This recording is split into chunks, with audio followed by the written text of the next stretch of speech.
Well, good morning, and thank you everyone for being here. As you know, yesterday I received the first bill of the session, a partisan tax conformity plan.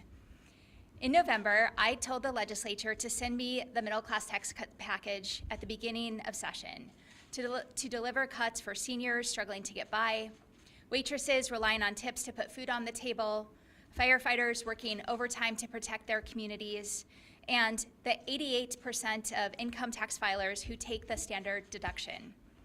Passing that package will make tax session easier for middle-class families and the Department of Revenue, reduce complexity, and give us the time needed to discuss the rest of tax conformity in budget negotiations. I made clear what bill I would sign at the beginning of session, one that cuts taxes for the middle class, and that's it.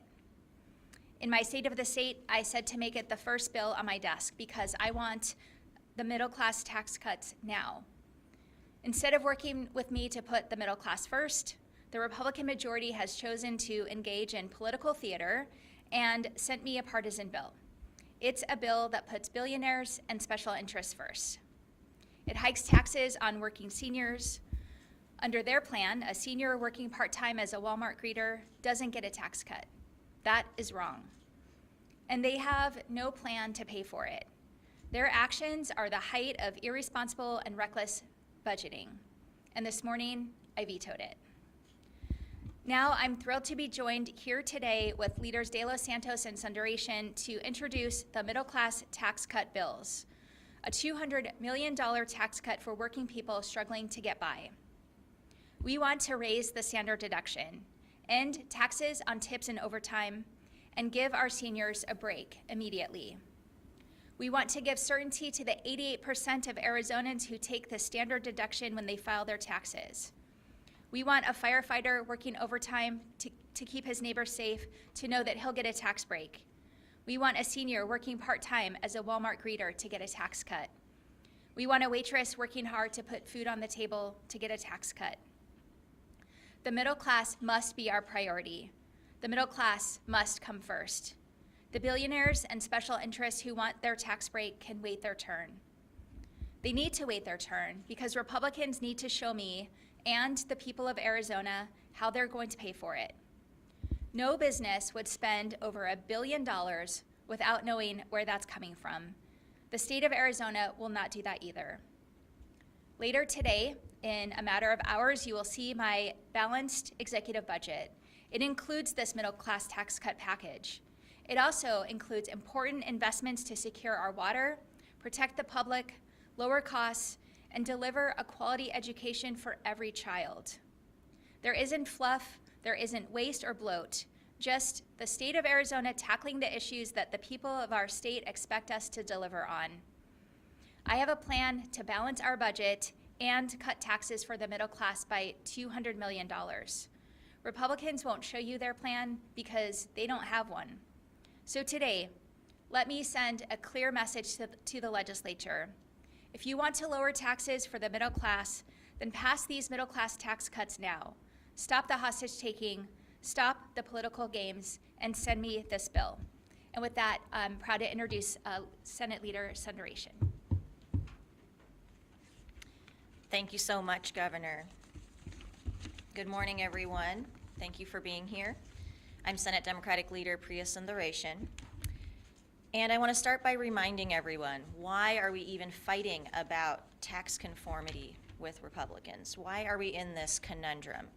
We're in this conundrum because Republicans in Congress passed H.R. 1 that pushed a lot of impact and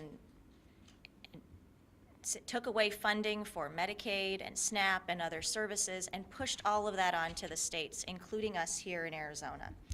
And just as H.R. 1 made health care more expensive to pay for tax cuts for corporations and the wealthiest, and for expanding lawless activities in our communities, here in Arizona, Republicans have pushed through their tax conformity package that will provide more tax cuts for those who don't need it. And in doing so, will leave less available for paying for public education, health care, and everything that regular working class Arizonans need. Yesterday, Senate Republicans passed what can only be described as Arizona's terrible bill. SB 1106 was being sold as tax relief, but let's be very clear about what it actually does and who it actually helps. Republicans claim that this bill delivers relief for families, seniors, and small businesses. They're even suggesting that Democrats voted against these policies. That's simply not true. Senate Democrats absolutely support real tax relief for working and middle-class Arizonans.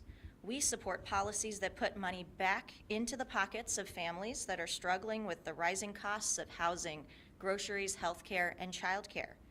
What we do not support is a rushed, unbalanced, irresponsible bill that once again tilts the scales towards millionaires and the wealthy while putting the programs that everyday Arizonans rely on at risk.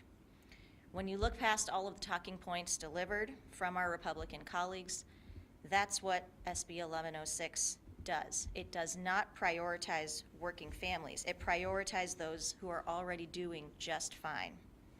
That bill drains resources from essential services that benefit families right now, including public education, healthcare, and other critical programs that keep our communities strong and our economy moving. But Democrats are fighting for an Arizona we can afford, where tax relief is balanced, targeted, and paired with smart investments in education, healthcare, and opportunity. We're ready to do this the right way.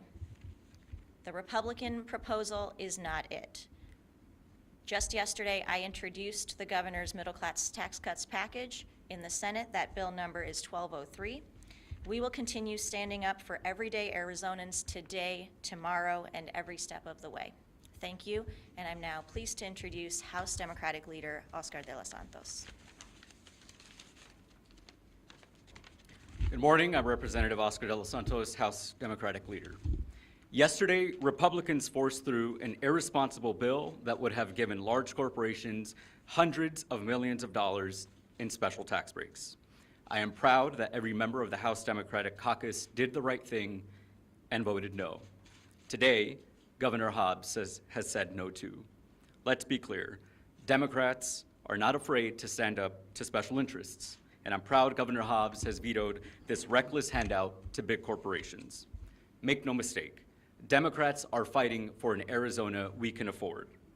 That's why we support tax relief for working families and middle-class families who are struggling to get by.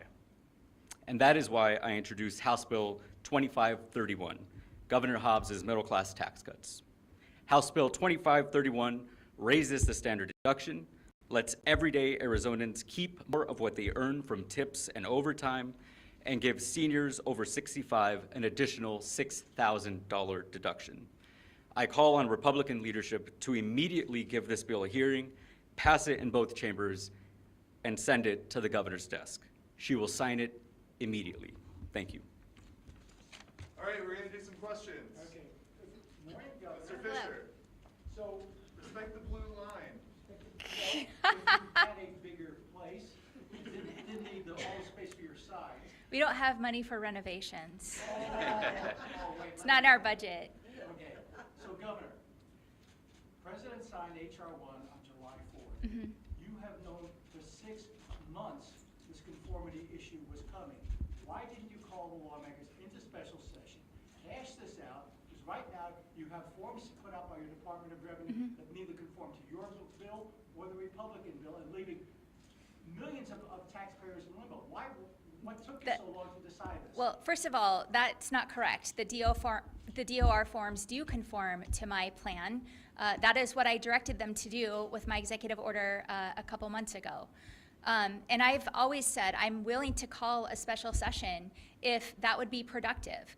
I released my plan a couple months ago. Republicans have shown us that they are not serious about getting this done because they didn't ever come to the table to negotiate what we could both agree on, and instead decided to play this political theater and send a hyper-partisan bill to my desk first thing in this session. You could have called a special session, Governor, to be simple. I have said I am willing to do that if it would be productive. If nobody's willing to come to the table and negotiate, then how is that going to be productive? Governor, the Republicans say that they did reach out to you and they did ask for meetings on this. You say they didn't. Where are we? I mean, I don't know how to judge who's right and who's wrong on that. I can tell you they did not work with us to negotiate their plan or to negotiate on our plan. Did you reach out to them specifically? Did you call I the put president? out my plan 2 months ago. Governor, aren't the negotiations supposed to happen in the special session, not before you call one? I don't think it makes a lot of sense to call folks to come down to the Capitol to cost taxpayers extra per diem, so they're doing that, if we don't have an agreement worked out before we get to the table. Otherwise, it's just an exercise in futility. And I was here in the legislature when Governor Brewer did that. She had a lot of pressure to extend unemployment. There was no deal. We sat there for 3 days and twiddled our thumbs. I'm not going to do that. Okay, thanks. Stacy, do you have something? Yeah. You don't have to. Come on. Here's what, no, I do. So we're in this position where you are charging Republicans with not coming to the table and political grandstanding, but you are standing here saying you told them to do something and they didn't do it.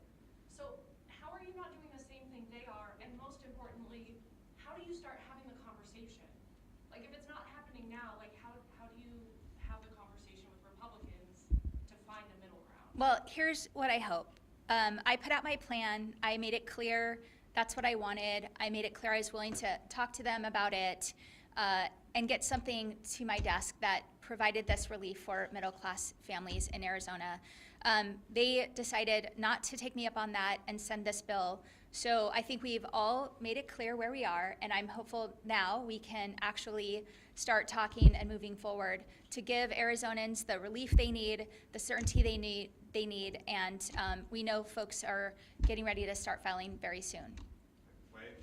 Can you talk a little bit more about what specifically in the Republican plan y'all think disproportionately benefits the wealthy? Because we've heard about the depreciation part, but Republicans would say a lot of small businesses benefit from that as well. So if you could talk a little bit more. So their plan included all of the provisions of HR 1, which I've said I'm willing to talk about, but we need to do that in the context of the budget.